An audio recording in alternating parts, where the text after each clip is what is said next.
Hello guys, आज हम करेंगे tax function. Fine. Tax function कराने से पहले ही मैं आपको क्लेरिफाई कर दूं कि टैक्स फंक्शन जनरली होता क्या है, क्योंकि एक्सेल में आप जाएंगे तो सबसे पहले हम टैक्स फंक्शन पढ़ने को मिलेगा। तो टैक्स फंक्शन जैसे कि आपको नज़र आ रहा होगा, यहाँ पे टैक्स फंक्शन लिखा हुआ है। टैक्स फंक्शन का मतलब होता है कि जो भी यहाँ पे डेट कॉलम पे अगर आप जाते हैं तो डेट्स यहाँ पे मेंशन है। तो टैक्स फॉर्म क्या करता है, इस डेट वाले जो कॉलम डेट यहाँ पे कैसे देखिए जैसे 2/1/2018, तो इसको क्या करता है, टैक्स फंक्शन क्या करता है, इसको सपोज दैट आपको ये मंथ यहाँ पे शो करे, मंथ शो करे, है ना, खाली मंथ दिखाई दे कि जनवरी महीना है या फरवरी महीना है, या फिर ये से यहाँ पे आपको दिख रहा होगा यहाँ पे जनवरी महीना है तो ये मंथ शो करे, या फिर आपका क्या बोलते हैं ये आपका डेट शो करे पर्टिकुलर। फाइन। तो इन सब चीज़ों से टैक्स फंक्शन यूज़ होता है। मंथ शो करे, डेट शो करे, डे शो करे, कौन सा दिन है, इस दिन मंडे है, वेडनेसडे, ट्यूसडे है, तो ये फॉर्मेट चेंज हो जाता है टैक्स फंक्शन में। तो गाइस हम करना शुरू करेंगे। फर्स्टली हम टैक्स फंक्शन को यहाँ से लेते हैं। यहाँ मैंने क्या करा हुआ है, यहाँ मैंने ये वाली डेट ले रखी है, जैसे आपको एम कॉलम में दिख रहा होगा, M3 कॉलम में ये डेट ले रखी है मैंने, ठीक है, ये आज की डेट है। तो हम क्या करते हैं, हम इसमें टैक्स फंक्शन लगाते हैं। सबसे पहले कॉमा हम इक्वल लिखते हैं और फिर लिखते हैं हम टेक्स्ट, TEXT, टेक्स्ट आ गया। अब डायरेक्ट भी आप कर सकते हो, टैब दबाओगे तो जैसे ही टैब प्रेस करोगे तो ये सीधा फॉर्मूला पिक कर लेगा। उसके बाद में हम क्या करते हैं, इसमें जो हमारी डेट है, जैसे ये डेट इस फॉर्मेट में है तो हम इस डेट को मेंशन आउट कर लेते हैं। फाइन। देन इसको फ्रीज कर लेते हैं, फंक्शन F4 दबा के, फिर कॉमा लगाते हैं। देन हम क्या करेंगे, देन हम लिखेंगे इसमें डबल इन्वर्टेड कॉमा लेते हैं, ले लिया। देन हमें शो करना है यहाँ पे मंथ दिखाई दे, इस डेट में से पर्टिकुलर मंथ दिखाई दे, तो हम 4 टाइम्स हम लिखते हैं 1 2 3 4। फाइन। और डबल इन्वर्टेड कॉमा को हम क्या कर देते हैं, क्लोज कर देते हैं, और यहाँ से हमें ब्रैकेट को भी क्लोज करते हैं। और जैसे ही हम एंटर करते हैं तो आपको शो हो रहा होगा ये मार्च का महीना शो हो रहा है। यहाँ पे डेट आप देखोगे तो डेट कौन सी है, 13 मार्च 2025। और यहाँ इसमें मार्च का महीना, इसने क्या करा है, हमें इसमें पर्टिकुलर मंथ शो करवा दिया, मार्च का महीना शो करवा दिया है। फाइन।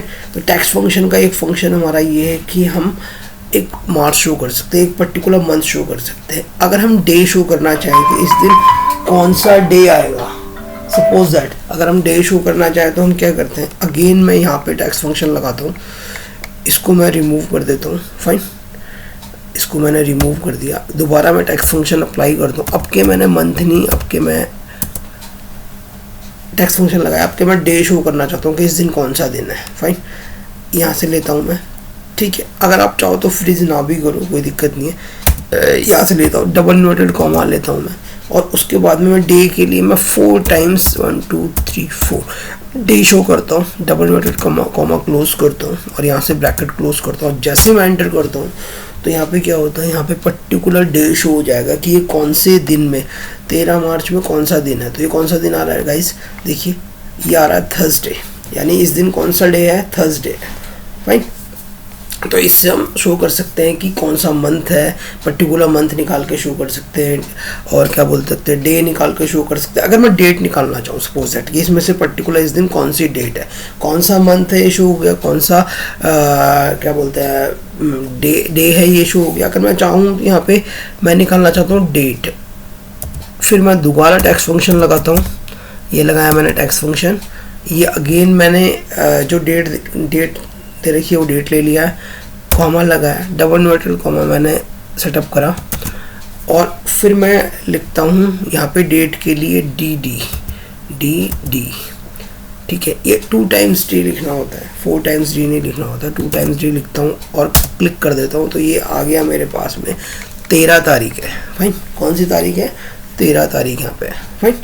तो इस तरह से हम निकालते हैं कि आपको पर्टिकुलर डेट कौन सा है, पर्टिकुलर डे कौन सा है, या पर्टिकुलर आपका मंथ कौन सा है, तो इससे हम पता कर सकते हैं। अब गाइस ये तो मैंने एक पर्टिकुलर सेटअप पे आप करा था। अब मैं ये एक मेरे पास में डेटा है, यहाँ पे अगर आप देखना चाहो कि मेरे पास में एक पर्टिकुलर डेटा है, आपको दिख रहा होगा यहाँ पे, इसमें डेट है और सेल्समैन है, कंपनी है, आइटम नेम है, क्वांटिटी है, अमाउंट है। फाइन। तो मैं क्या करता हूँ, मैं यहाँ पे टैक्स फंक्शन लगाता हूँ, और मेरे को क्या चाहिए, मेरे को चाहिए मंथ। इस पूरी सीरीज में जो ए कॉलम है, ए कॉलम A2 से लेकर और जितना भी डेटा नीचे फॉरवर्ड हो रहा है, ठीक है, मेरे को क्या चाहिए, मेरे को चाहिए मंथ इसमें। फाइन, तो मंथ के लिए मैं क्या करता हूँ, इस कॉलम में मुझे मंथ चाहिए कि यहाँ पे कौन सा महीना, खाली मंथ फॉर्मेट में चाहिए। तो मैं क्या करता हूँ, यहाँ पे मैं टेक्स्ट अप्लाई करता हूँ, TEXT टेक्स्ट, जैसे मैंने अभी आपको बताया था, ठीक है। उसके बाद में मैं वैल्यू लेता हूँ। तो वैल्यू लेने के लिए मुझे A2 कॉलम पे जाना पड़ेगा। अब मुझे यहाँ फ्रीज करना पड़ेगा। फ्रीज कैसे करना है, ये A2 कॉलम है, तो इसी A2 कॉलम में इसी A कॉलम में मेरे सारा डेटा पड़ा हुआ है। रो वाइज अलग अलग है, जैसे second row, third row, fourth row, date अलग अलग रोज में है, लेकिन कॉलम मेरे पास पर्टिकुलर A कॉलम में ही है। रोज चेंज हो रही है बट कॉलम चेंज नहीं हो रहा है। तो मैं क्या करता हूँ, मैं कॉलम को फ्रीज कर देता हूँ, क्योंकि सेम कॉलम है। रोज को फ्रीज हम नहीं करेंगे, हम क्या करेंगे, हम कॉलम को फ्रीज करेंगे। उसके पीछे एक रीज़न है, हम रोज़ को फ्रीज क्यों नहीं करेंगे। रोज़ को फ्रीज, अगर हमने रोज़ को फ्रीज कर दिया, दोबारा आता हूँ मैं A2 कॉलम पे, ये A2 कॉलम लिया मैंने और मैंने क्या करा, मैंने अपने A2 कॉलम को फ्रीज कर दिया। मैं रो को फ्रीज नहीं करूँगा, क्योंकि रो को फ्रीज करूँगा तो रो मूव नहीं होगी ना। देखिए अभी आप देखिए क्या होता है इसमें।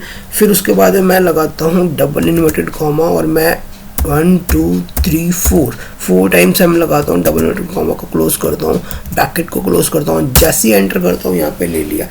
अब क्या करता हूँ मैं चाहता हूँ कि ये ड्रैग आउट करूँ मैं नीचे, तो ये क्या हो, ये सारा का सारा फॉर्मूला अपने आप ही ले ले। देखिए मैं नीचे आता हूँ लास्ट कॉलम पे, और यहाँ से मैं अलग रो में 1 2 3 थर्ड रो में, यहाँ से मैं ऊपर कंट्रोल D करता हूँ, ऊपर सेटअप करके कंट्रोल D करता हूँ। तो देखिए एक मिनट, जस्ट अ मिनट, ठीक है, हाँ बिल्कुल देखिए बिल्कुल ठीक है।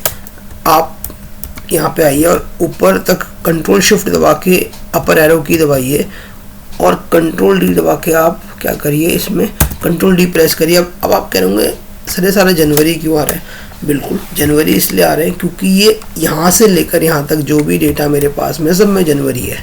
अगर मैं क्या करता हूँ, मैं किसी में चेंज करना चाहूँ, सपोज दैट मैं चेंज करता हूँ, मैं जनवरी की जगह मार्च कर देता हूँ। मैंने 3 कर दिया, देखिए आ गया मार्च, दिख रहा है आपको, ठीक है। मैं आपको शो करता हूँ।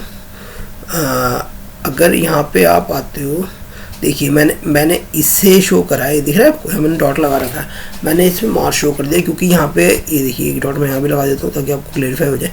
ठीक है, देखिए कि मैंने क्या करा है, मैंने यहाँ पे ये पर्टिकुलर चीज़ पे मेरा, ये देखिए पर्टिकुलर पे मेरा मार्च शो करा है, और ये पर्टिकुलर ये जो है यहाँ पे देखिए मैं ऐसा एनसर्कल कर देता हूँ, ये डेट मैंने मार्च शो करी है, तो इस पर्टिकुलर डेट पे मेरा मार्च शो हो रहा है। फाइन, तो ये एक हमारा हो जाता है क्लेरिफाई चीज़ें। ठीक है, तो यहाँ से हमने क्या करा है, यहाँ से हमने अपने एक्सेल में चेंज कर दिया है थोड़ा सा ना, हमने टेक्स्ट फंक्शन लगा के हम मंथ लेके आ गए। इसी तरह से अगर हम टेक्स्ट फंक्शन अप्लाई करना चाहें और हम लेना चाहें कि हम मंथ की जगह हम यहाँ पे, सपोज दैट मैं यहाँ पे आता हूँ दूसरी रोज में, यहाँ दोबारा मैं टेक्स्ट अप्लाई करता हूँ, टेक्स्ट अप्लाई करा, दोबारा मैं वैल्यूज़ पे आता हूँ, A2 कॉलम पे आता हूँ, दोबारा मैं क्या करता हूँ, इस A कॉलम को फ्रीज कर देता हूँ, रो को फ्रीज नहीं करता, और यहाँ पे मैं अपना डबल इन्वर्टेड कॉमा लगाता हूँ। अब के मैं लगाता हूँ डे, तो मेरे को चाहिए डे, तो मैं 1 2 3 4 फाइन, डबल इन्वर्टेड कॉमा को क्लोज करता हूँ, ब्रैकेट को क्लोज करता हूँ। जैसे ही मैं एंटर करता हूँ तो मेरे पास में डे आ गया है, और मैं नीचे तक अगर ड्रैग आउट करना चाहूँ तो कंट्रोल D प्रेस करूँ, तो देखिए यहाँ पे अलग अलग डेज आ रहे हैं, क्योंकि डेट्स अलग अलग हैं। यहाँ पे 2 तारीख है, 4 तारीख है, तो ऑब्वियसली डेज भी अलग अलग होंगे। फाइन, तो इस तरह से हमने क्या करा है, हमने यहाँ पे टेक्स्ट फंक्शन लगा के मंथ फाइंड करा है, यहाँ पे हमने टेक्स्ट फंक्शन लगा के डे फाइंड करा है। तो आप अगर डेट फाइंड करना चाहें, जैसे मैंने अभी डेट बताई थी आपको, दोबारा आप टेक्स्ट फंक्शन अप्लाई कर दो, फाइन, और दोबारा मैं आता हूँ A2 कॉलम पे, अगेन मैं कॉलम को फ्रीज कर देता हूँ, और देन डबल इन्वर्टेड कॉमा में मैं आपके डेट चाहता हूँ तो मैं D प्रेस करता हूँ, double D 2 times D, double inverted comma को क्लोज करता हूँ, एंड को भी क्लोज करके, यहाँ ब्रैकेट को भी क्लोज करके जैसे ही एंटर करता हूँ यहाँ डेट आ चुकी है मेरी, और इसको नीचे आके लास्ट सेल पे आके देन मैं ऊपर तक इसको कंट्रोल डी प्रेस करता हूँ तो ये डेट्स भी आ गई है। तो मैंने क्या करा है गाइस, यहाँ पे मैंने इस पे मैंने मंथ चेंज करा है इस पर्टिकुलर डेट से टैक्स फंक्शन लगा के, यहाँ पे मैंने डे चेंज करा है टैक्स फंक्शन लगा के, और यहाँ पे मैंने क्या करा है डेट चेंज करी है टैक्स फंक्शन लगा के। Fine, okay guys, thank you so much. I think सबको समझ में आया होगा, प्लीज़ इसकी प्रैक्टिस कीजिएगा। आज हमने टैक्स फंक्शन के थ्रू फाइंड करने की कोशिश करी है कि टैक्स फंक्शन से हमारा डे कैसे निकलेगा, टैक्स फंक्शन से हमारा मंथ कैसे निकलेगा, टैक्स फंक्शन के थ्रू हमारी डेट कैसे निकलेगी। Okay, thank you so much and happy Holi.